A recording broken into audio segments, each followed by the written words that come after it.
दोस्तों, आज की कहानी सुनने के बाद अगर कभी आपको रात के वक्त किसी कब्रिस्तान के पास से गुजरना पड़े तो कोशिश कीजिए कि अपना रास्ता बदल लें, क्योंकि कहते हैं कि कुछ कब्रिस्तान में सिर्फ मुर्दे ही दफन नहीं होते, कुछ ऐसी चीजें भी दफन होती हैं जिन्हें कभी बाहर नहीं आना चाहिए।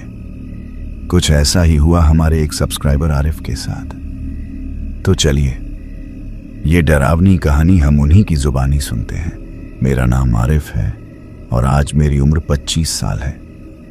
आज से करीब 10 साल पहले जब मैं 15 साल का था, मेरे साथ भी कुछ ऐसा ही हुआ था और उस दिन के बाद मेरी जिंदगी पहले जैसी नहीं रही। ये बात शुरू होती है मेरे घर के पास वाले एक छोटे से मैदान से।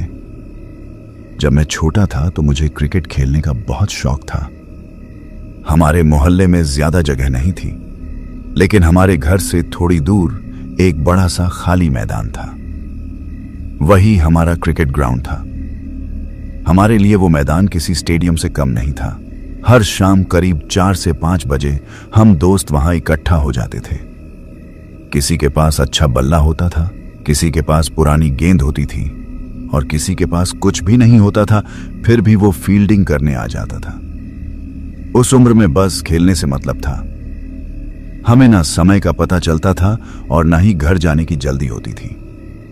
लेकिन उस मैदान की एक चीज ऐसी थी जिससे बड़े लोग हमेशा हमें मना करते थे। वो था मैदान के ठीक पीछे बना पुराना कब्रिस्तान। वो कब्रिस्तान बहुत पुराना था। चारों तरफ ऊंची ऊंची दीवारें थीं और अंदर काफी सारे पुराने पेड़ लगे हुए थे। दिन में तो वो जगह सामान्य लगती थी, लेकिन जैसे ही शाम होने लगती थी वहां का माहौल थोड़ा बदल जाता था। पेड़ों की शाखाएं हवा में हिलती थीं तो अजीब सी आवाज आती थी। कभी कभी अंदर से पक्षियों की आवाज आती थी। हमारे बड़े लोग हमेशा कहते थे, मैदान में खेलना है खेलो, लेकिन अंधेरा होने के बाद उस तरफ मत जाना। हम बच्चे उनकी बात सुनते थे, लेकिन ज्यादा ध्यान नहीं देते थे, क्योंकि हमारे लिए वो बस एक पुरानी जगह थी। हमें लगता था कि बड़े लोग ऐसे ही डराते हैं। हमारे ग्रुप में मैं, फैजान, सोनू, विकास और छोटू थे। हर रोज की तरह एक दिन हम क्रिकेट खेल रहे थे। उस दिन मौसम थोड़ा अलग था। आसमान में बादल थे और हल्की हवा चल रही थी। शाम जल्दी अंधेरी होने लगी थी, लेकिन मैच इतना मजेदार चल रहा था कि किसी का घर जाने का मन नहीं कर रहा था। हम लोग आखिरी मैच खेल रहे थे। मेरी टीम बैटिंग कर रही थी और मुझे याद है उस दिन मैं काफी अच्छा खेल रहा था। आखिरी ओवर चल रहा था। हमें जीतने के लिए कुछ रन चाहिए थे। मेरे दोस्त फैजान ने गेंद फेंकी और मैंने जोर से शॉट मारा। गेंद बल्ले से लगकर काफी दूर चली गई। सब लोग चिल्लाने लगे, भाग आरिफ, रन ले। मैं दौड़कर रन पूरा करने लगा, लेकिन तभी पीछे से आवाज आई, अरे गेंद तो उधर चली गई। मैंने देखा गेंद मैदान के उस कोने में चली गई थी जो कब्रिस्तान की दीवार के पास था। सबकी नजर मेरी तरफ आ गई, क्योंकि हमने एक नियम बनाया था, जो उस तरफ बॉल मारेगा वो या उसकी टीम का कोई बंदा ही लेने जाएगा। फैजान ने हंसते हुए कहा, आरिफ तू चला जा, तू तो सबसे ज्यादा बहादुर बनता है ना। मैंने भी हंसते हुए कहा, हाँ अभी लेकर आता हूं। सच कहूं तो उस वक्त मुझे बिल्कुल डर नहीं लग रहा था, क्योंकि मैं पहले भी कई बार वहां से गेंद लेकर आ चुका था। बस फर्क इतना था कि पहले हमेशा कोई ना कोई साथ होता था।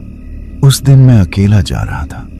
मैं धीरे धीरे मैदान के उस हिस्से की तरफ बढ़ने लगा। बाकी लड़के दूर खड़े मुझे देख रहे थे। जैसे जैसे मैं कब्रिस्तान की दीवार के पास पहुंच रहा था, मुझे पता नहीं क्यों थोड़ी बेचैनी महसूस होने लगी।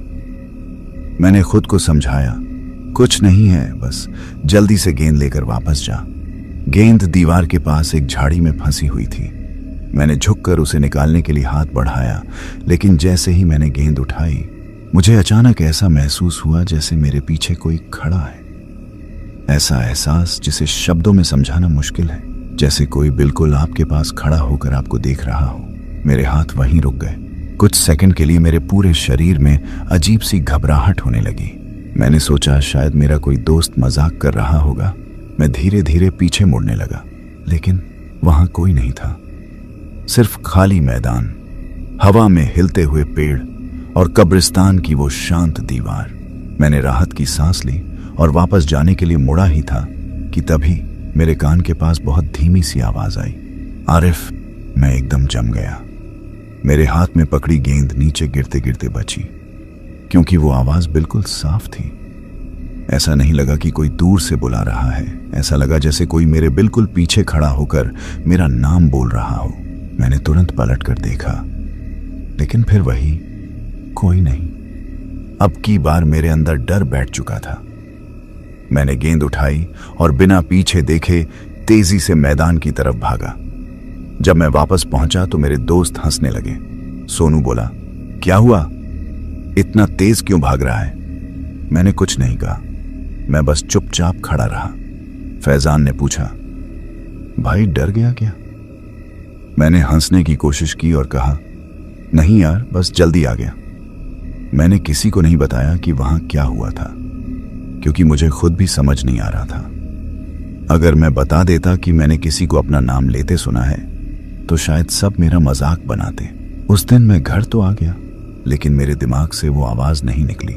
रात को मैं अपने कमरे में सो रहा था। सब लोग सो चुके थे। करीब रात के 2 बजे अचानक मेरी आंख खुल गई। मुझे नहीं पता क्यों, बस अचानक ऐसा लगा जैसे कोई मुझे देख रहा है। मैंने आंखें खोली। कमरा बिल्कुल शांत था, अंधेरा था। मैं कुछ सेकंड तक वैसे ही लेटा रहा। फिर मैंने मोबाइल की रोशनी जलाई। सब कुछ सामान्य था। मैंने खुद को समझाया, आरिफ तू ज्यादा सोच रहा है, और फिर सोने की कोशिश करने लगा। लेकिन तभी मेरे कमरे के बाहर से किसी के धीरे धीरे चलने की आवाज आई, जैसे कोई बाहर गलियारे में चल रहा हो। मैंने सोचा शायद पापा होंगे। मैंने आवाज लगाई, पापा? कोई जवाब नहीं आया। मैं कुछ देर इंतजार करता रहा, फिर हिम्मत करके दरवाजे के पास गया, और जैसे ही मैंने दरवाजा खोला, बाहर कोई नहीं था। कुछ सेकंड तक मैं वहीं खड़ा रहा। मेरे दिमाग में बस यही चल रहा था कि आखिर अभी अभी जो आवाज आई वो किसकी थी। मैंने पूरे घर में नजर दौड़ाई। कमरे की लाइट बंद थी, सब लोग अपने अपने कमरों में सो रहे थे। मैं धीरे से वापस अपने कमरे में आया और दरवाजा बंद कर लिया, लेकिन अब नींद पूरी तरह गायब हो चुकी थी। मैं बिस्तर पर लेटा रहा और बार बार वही सोचता रहा, क्या सच में किसी ने मेरा नाम लिया था, या फिर मेरे दिमाग का वहम था? क्योंकि उस उम्र में हमें डर भी जल्दी लगता था, छोटी छोटी चीजें भी बड़ी लगने लगती थीं। मैंने खुद को समझाया कि शायद मैं थका हुआ था, इसलिए ऐसा महसूस हुआ होगा, लेकिन अंदर कहीं ना कहीं एक डर बैठ चुका था। अगले दिन सुबह मैं उठा तो सब कुछ सामान्य था। मैंने रात वाली बात किसी को नहीं बताई। मैं स्कूल गया, दोस्तों से मिला, सबके साथ हंसी मजाक किया। मुझे लगा कि अब सब ठीक है। लेकिन शाम को जब हम दोबारा क्रिकेट खेलने गए तो मेरे अंदर थोड़ा डर था। पहले जहां मैं आराम से खेलता था, अब बार बार मेरी नजर उस कब्रिस्तान की तरफ जा रही थी। मैं खुद से बोल रहा था, आरिफ कुछ नहीं है वहां, तू बस डर रहा है। लेकिन दिमाग की एक अजीब बात होती है, जिस चीज से डर लगने लगे नजर बार बार उसी तरफ जाती है। उस दिन भी हमारी गेंद कई बार इधर उधर गई, लेकिन जब भी वो कब्रिस्तान की तरफ जाती मैं किसी और को भेज देता। मेरे दोस्तों ने नोटिस कर लिया। फैजान ने मजाक उड़ाते हुए कहा, कल तक तो बड़ा बहादुर बन रहा था, आज क्या हुआ? मैं हंस दिया। मैंने कहा, कुछ नहीं भाई, बस आज जाने का मन नहीं है। लेकिन सच ये था कि मैं उस जगह के पास दोबारा नहीं जाना चाहता था। करीब 1 हफ्ता बीत गया। मैं धीरे धीरे उस घटना को भूलने लगा था। मुझे लगा शायद वो बस एक डर था, लेकिन फिर एक रात कुछ ऐसा हुआ जिसने मेरा भरोसा हिला दिया। उस रात मैं अपनी पढ़ाई कर रहा था। घर में सब लोग टीवी देखकर सो चुके थे। मैं अपने कमरे में अकेला बैठा था। अचानक मेरे कमरे के बाहर से किसी के चलने की आवाज आई। पहले मैंने ध्यान नहीं दिया। फिर दोबारा वही आवाज आई, धीरे धीरे, जैसे कोई मेरे कमरे के दरवाजे तक आ रहा हो। मैंने सोचा शायद मेरी मां हो। मैंने कहा, मां? कोई जवाब नहीं आया। मैं फिर पढ़ने लगा, लेकिन कुछ सेकंड बाद मुझे महसूस हुआ कि कोई मेरे दरवाजे के बाहर खड़ा है।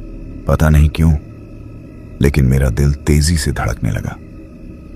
मैंने धीरे से दरवाजे की तरफ देखा। दरवाजा बंद था। मैं कुछ देर तक बस उसे देखता रहा, फिर हिम्मत करके उठकर दरवाजा खोला, लेकिन बाहर फिर वही खाली गलियारा था। उस दिन के बाद ये चीजें बार बार होने लगीं। कभी रात को अचानक नींद खुल जाती, कभी लगता कोई कमरे के बाहर है, कभी कभी मुझे अपने नाम की आवाज सुनाई देती। लेकिन सबसे अजीब बात यह थी कि ये सब सिर्फ मेरे साथ हो रहा था। बाकी घर में किसी को कुछ महसूस नहीं होता था। कुछ दिनों बाद मेरी हालत बदलने लगी। मैं पहले जैसा खुश नहीं रहता था। बिना वजह चिड़चिड़ा हो जाता था। छोटी बातों पर गुस्सा आने लगा था। मुझे खुद भी समझ नहीं आ रहा था कि मेरे साथ क्या हो रहा है। मेरी मां ने एक दिन पूछा, आरिफ, क्या बात है? आजकल तू इतना चुप चुप क्यों रहता है? मैंने कहा, कुछ नहीं, बस पढ़ाई का टेंशन है। लेकिन मां शायद समझ गई थी कि कुछ तो है। मां होती है ना, वो बच्चों के चेहरे से भी समझ जाती हैं कि अंदर कुछ चल रहा है। एक रात मुझे बहुत तेज डर लगा। मैं सोने की कोशिश कर रहा था। तभी अचानक मुझे ऐसा लगा जैसे मेरे कमरे के कोने में कोई खड़ा है। मैंने आंखें खोली। अंधेरा था, कुछ दिखाई नहीं दे रहा था। मैं कुछ सेकंड तक उसी तरफ देखता रहा। फिर मैंने मोबाइल की फ्लैशलाइट जलाई। वहां कुछ नहीं था। मैंने राहत की सांस ली, लेकिन उसी समय मेरे कमरे में रखा पानी का गिलास अचानक गिर गया। मैं इतनी जोर से डर गया कि तुरंत उठकर बैठ गया। गिलास टेबल के किनारे रखा था। हवा से गिरना मुश्किल था, लेकिन मैंने फिर भी खुद को समझाया कि शायद गलती से गिर गया होगा। अगले दिन मैंने पहली बार ये बात अपनी दादी को बताई। हमारे घर में दादी बहुत समझदार थीं। वो ज्यादा डराने वाली बातें नहीं करती थीं। मैंने उन्हें शुरुआत से लेकर आखिर तक सब बता दिया। कब्रिस्तान के पास जाना, अपना नाम सुना, रात वाली आवाजें, सब कुछ। दादी से बात करने के बाद मुझे थोड़ी राहत तो मिली थी, लेकिन अंदर का डर अभी भी खत्म नहीं हुआ था, क्योंकि अब मेरे दिमाग में एक सवाल बार बार घूम रहा था। अगर वो सब सिर्फ मेरा वहम था, तो फिर मुझे बार बार अपना नाम सुनाई क्यों देता था? और अगर वो सिर्फ डर था, तो वो डर इतनी आसानी से मेरा पीछा क्यों नहीं छोड़ रहा था? मैं कोशिश करता था कि इन बातों के बारे में ना सोचूं, लेकिन जितना भूलने की कोशिश करता, उतना ही सब याद आने लगता। उस घटना के कुछ दिन बाद एक रात ऐसा हुआ जिसे मैं आज तक नहीं भूल पाया। उस दिन घर में सब लोग जल्दी सो गए थे। मैं भी अपने कमरे में लेटा हुआ था। करीब रात के 1 बजे मेरी अचानक आंख खुल गई। मुझे नहीं पता क्यों, लेकिन ऐसा लगा जैसे किसी ने मुझे नींद से जगा दिया हो। कमरा बिल्कुल शांत था। मैंने करवट बदली और दोबारा सोने की कोशिश करने लगा। तभी मेरे कमरे के बाहर से हल्की सी आवाज आई, जैसे कोई धीरे धीरे चल रहा हो। पहले मुझे लगा कि शायद कोई घर का सदस्य होगा, लेकिन फिर आवाज रुक गई, ठीक मेरे दरवाजे के बाहर। मैं कुछ देर तक चुपचाप लेटा रहा। मेरे अंदर हिम्मत नहीं हो रही थी कि उठकर देखूं। फिर अचानक मेरे दरवाजे पर बहुत हल्की सी दस्तक हुई। मेरी सांस जैसे वहीं रुक गई। मैंने सोचा शायद पापा होंगे। मैंने धीरे से पूछा, कौन है? कोई जवाब नहीं आया। मैंने दोबारा पूछा, मां? फिर भी कोई आवाज नहीं। अब मेरे हाथ पैर ठंडे पड़ने लगे थे। मैं धीरे से उठा और दरवाजे के पास गया। कुछ सेकंड तक मैं वहीं खड़ा रहा। फिर मैंने दरवाजा खोल दिया, लेकिन बाहर कोई नहीं था। मैंने सोचा शायद कोई मजाक कर रहा होगा।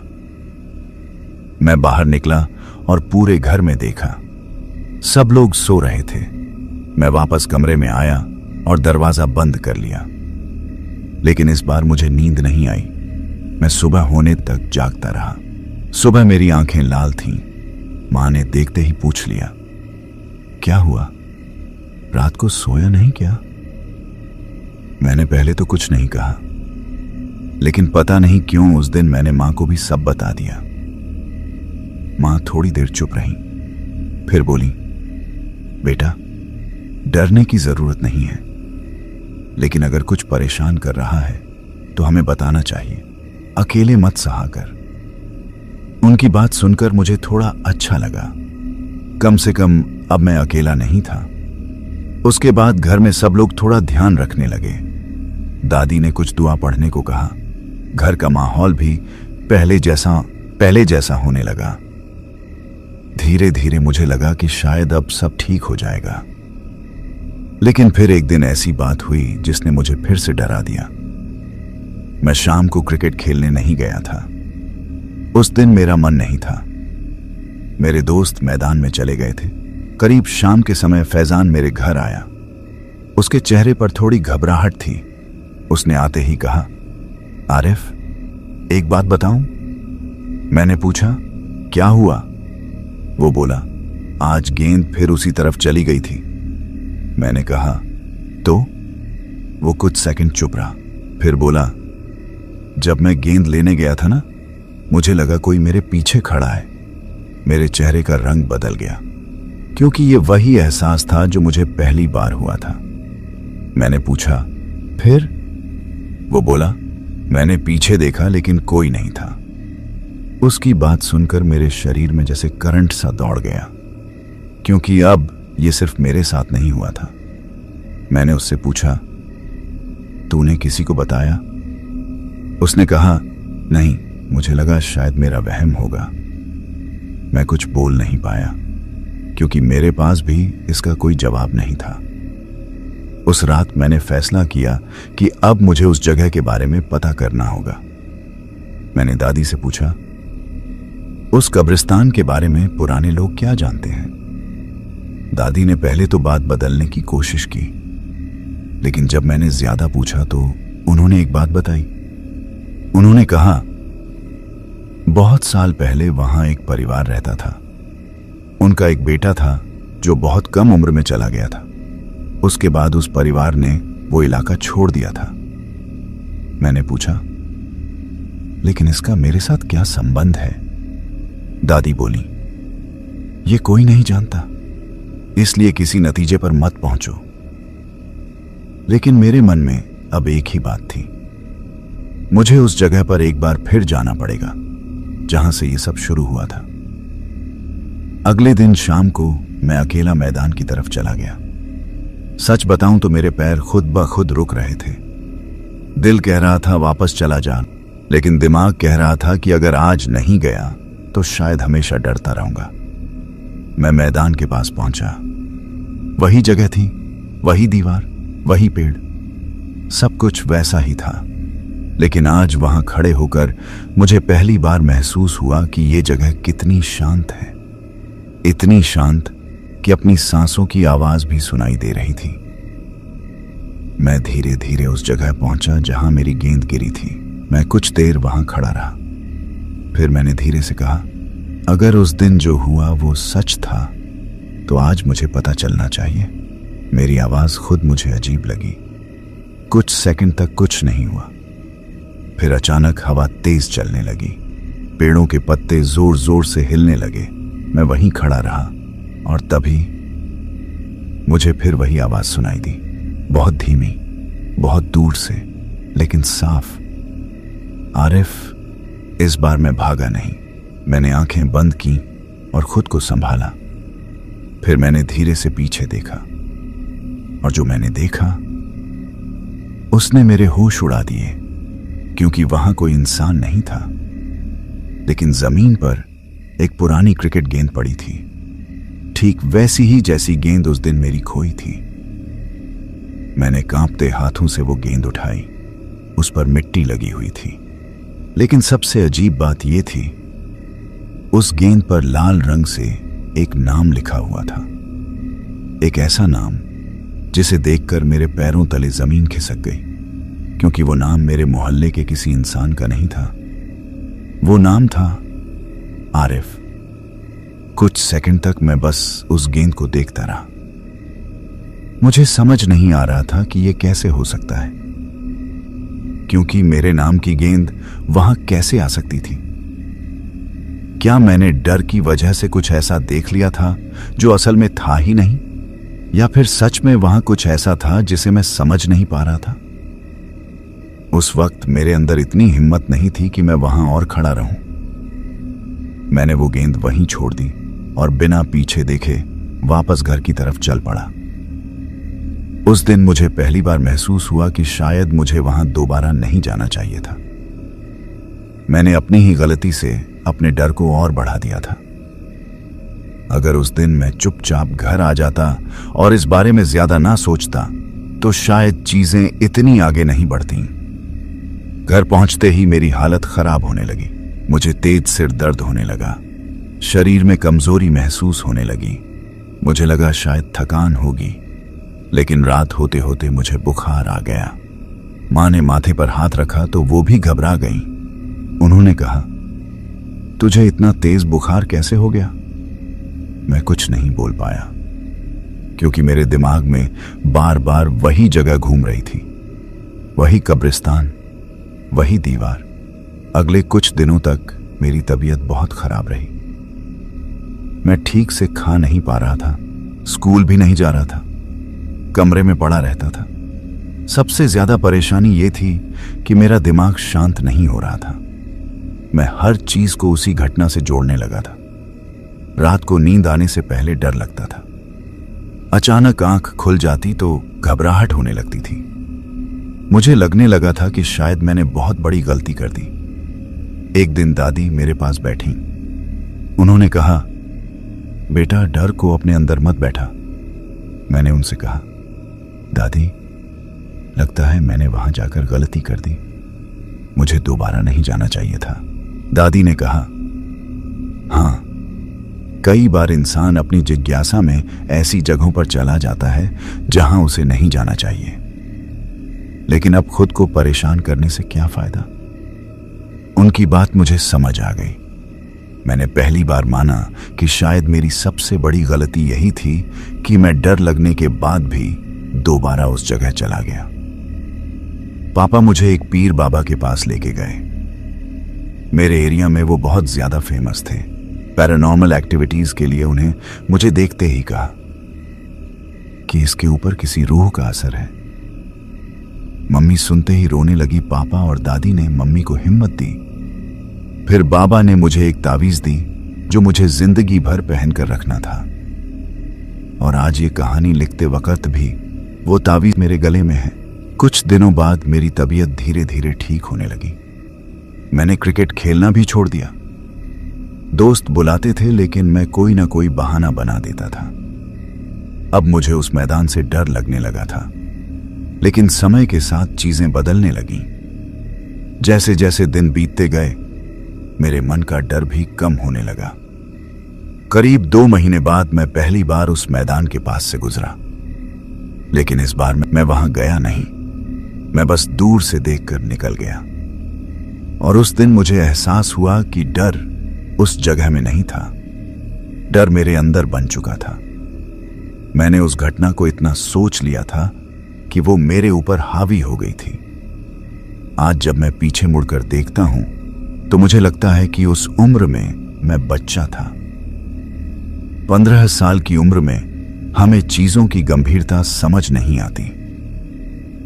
हम सोचते हैं कि डरावनी जगहों पर जाकर देखना, दोस्तों के सामने बहादुरी दिखाना कोई बड़ी बात नहीं है, लेकिन असल जिंदगी में ऐसा नहीं होता। कुछ जगहों का सम्मान करना चाहिए, और अगर मन में डर पैदा हो जाए तो उसे नजरअंदाज करने के बजाय अपने परिवार या किसी भरोसेमंद इंसान से बात करनी चाहिए। आज 10 साल हो चुके हैं। मैं 25 साल का हूं। अब भी जब कभी उस कब्रिस्तान के पास से गुजरता हूं तो पुरानी बातें याद आ जाती हैं। मुझे आज भी नहीं पता कि उस दिन वहां असल में क्या हुआ था, हो सकता है कुछ चीजें मेरे डर और दिमाग का असर रही हों। हो सकता है कुछ ऐसी बातें रही हों जिन्हें मैं आज तक समझ नहीं पाया। लेकिन एक बात मैं जरूर मानता हूं, कब्रिस्तान जाकर यह पता लगाने की कोशिश करना कि वहां क्या है, मेरी जिंदगी की सबसे बड़ी गलती थी। क्योंकि उस दिन मैंने सिर्फ एक गेंद लेने के लिए कदम बढ़ाया था, लेकिन वापस आते आते मैं अपने साथ एक ऐसा डर लेकर आया था जिसे भूलने में मुझे कई साल लग गए। अगर आपके साथ भी कभी कोई ऐसी अजीब घटना हुई है जिसे आप आज तक नहीं भूल पाए हैं तो कमेंट करके जरूर बताना। और ऐसी ही सच्ची डरावनी कहानियों के लिए चैनल को सब्सक्राइब जरूर करें।